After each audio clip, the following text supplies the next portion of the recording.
Hello everyone, good morning. Welcome to my daily blog. আজকে সকালে tuition পড়াতে বেরিয়ে পড়েছিলাম, আর তারপরে টিউশন পড়িয়ে এসে নিয়ে স্নান করতে গেলাম। এই যে দেখো, সিঁড়ি দিয়ে নামছি স্নানের উদ্দেশ্যে। এত সিমেন্ট বালি হয়ে গেছে না আমাদের বাড়িতে, যে কি বলবো তোমাদের। আমাদের বাড়িতে একটু কাজ চলছে, আমাদের উপরের রুমটাতে রং করা হয়েছে, বাইরে উঠোনে একটু কাজ চলছে, আর কাকা ওদিকে রং রং করছে। আসলে উপরের বাড়িতে যে যে রঙগুলো ছিল সেগুলো পড়ে পড়ে নষ্ট হবে, তো কাকা যা পারছে রং করছে। তারপরে মাকে দেখালাম, মা রান্না করছিল, আর আমি স্নান করে বেরিয়ে পড়েছি। এই যে আমি জয়ের ক্রিম লাগাচ্ছি, তোমাদের সাথে সেটাও শেয়ার করলাম। তারপরে ক্রিম লাগাতে লাগাতে অনেক কিছু মনে করছিলাম যে আজকে আমাকে কি কি কাজ করতে হবে, কারণ আমার মামাবাড়ি থেকে আসার পর আজকে আমার টিউশনগুলো সব শুরু হয়েছে, তো একসাথে সবগুলোই রয়েছে। একটু চাপে ছিলাম, কারণ একসাথে টিউশন পড়ানো সবগুলো খুব চাপের। তারপরে একটু বডি লোশন মেখে নিচ্ছি, কারণ শীত হালকা হালকা পড়ে গেছে, ঠান্ডা ঠান্ডা ভাব দিচ্ছে। তাই ভাবলাম যে একটু বডি লোশনটা মেখেই নিই। গায়ে পুরো এত খারাপ একটা অবস্থা হয়ে পড়েছে এই সূক্ষ্ম একটা ওয়েদারে, তাই ভাবলাম যে একটু মেখে নিই যখন আজকে টাইমটা পাচ্ছি। তো মেখে নিলাম। এরপরে একটা লিপ বাম লাগাচ্ছি। এই যে এই লিপ বামটা, সেইটা হচ্ছে কেমব্রিজের লিপ বাম, আমার দাদা ওখানে কাজ করে, তো সেই ওখান থেকে আমার জন্য আমাদের জন্য আর কি, আমরা বোনদের জন্য আর কি, এটা দাদার তরফ থেকে গিফট ছিল, যে লিপ বাম এনে দিয়েছিল, কেমব্রিজের লিপ বাম। এই যে দেখে নাও। তারপরে সেটাও তোমাদের সাথে শেয়ার করলাম। তারপরে হঠাৎ করে মা চলে এসেছিল কি সব কাজের নিয়ে আমাকে বলতে, তো সেই জন্যে চুলটা খুলতেই ভুলে গেছিলাম। তারপরে এসে নিয়ে চুলটাকে একটু ভালো করে জলটাকে একটু ঝেড়ে মুছে নিলাম। তারপরে এবারে চলো গামছাটা এবারে একটু মেলে আসি ছাদে, আর তোমাদের আমি ছাদটাও দেখাচ্ছি, চলো।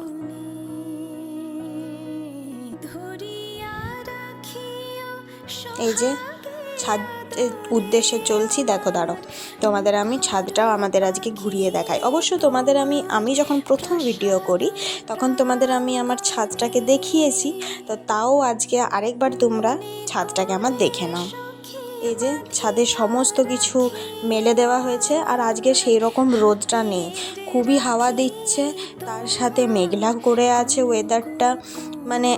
ওয়েদারটা খুবই ভালো, কিন্তু জামা কাপড় না শুকোলে না কেমন স্যাঁতস্যাঁতে একটা ভাব হয়ে যায়, যেটা একদমই পছন্দ নয় আমার।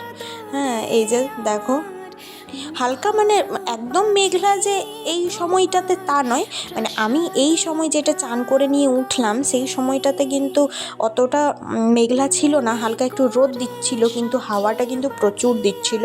তোমরা দেখে বুঝতেই পারছো যে প্রচণ্ড হাওয়া দিচ্ছে, জামা কাপড় উড়ে যাচ্ছে, আর যেগুলো শুকিয়েছে সেগুলো আমি নিয়ে নিচে চলে যাব, কারণ যদি কোনো রকমে বৃষ্টি চলে আসে তাহলে সব যাবে।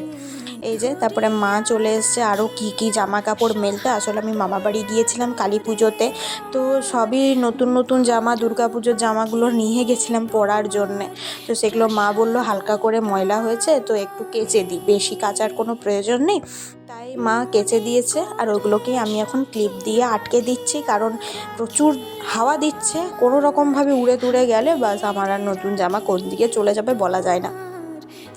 তারপরে ছাদ থেকে নেমে এসে নিয়েই আমার টিউশন পড়তে চলে এসছে বাড়িতে। তোমাদেরকে বলেছিলাম যে আমার একসাথে আজকে প্রচুর টিউশন এলো, ভালো করে সব উল্টো পাল্টা করে দিলাম, কিচ্ছু শুকোয়নি, আর শুধু এই যে মায়ের শাড়ি আর একটা কুর্তি আমার শুকিয়েছে, বাকি সবই একটু উল্টে দিয়ে মেলে গেলাম।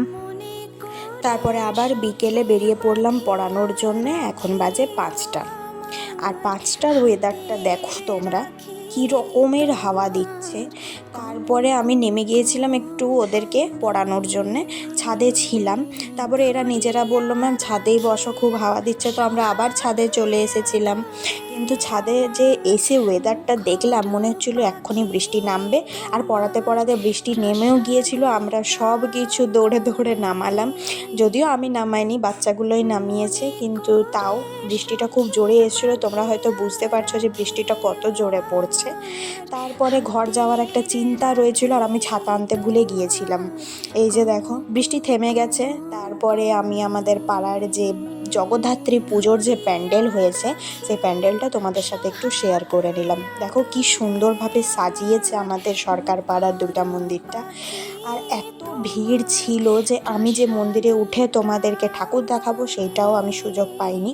আর আমাদের পাড়ায় সেই দিন এসেছিল রুদ্রনীল ঘোষ, তোমরা নিশ্চয়ই চিনবে। আর এখানেই আজ ভিডিও শেষ করলাম। Good night, tata, bye bye.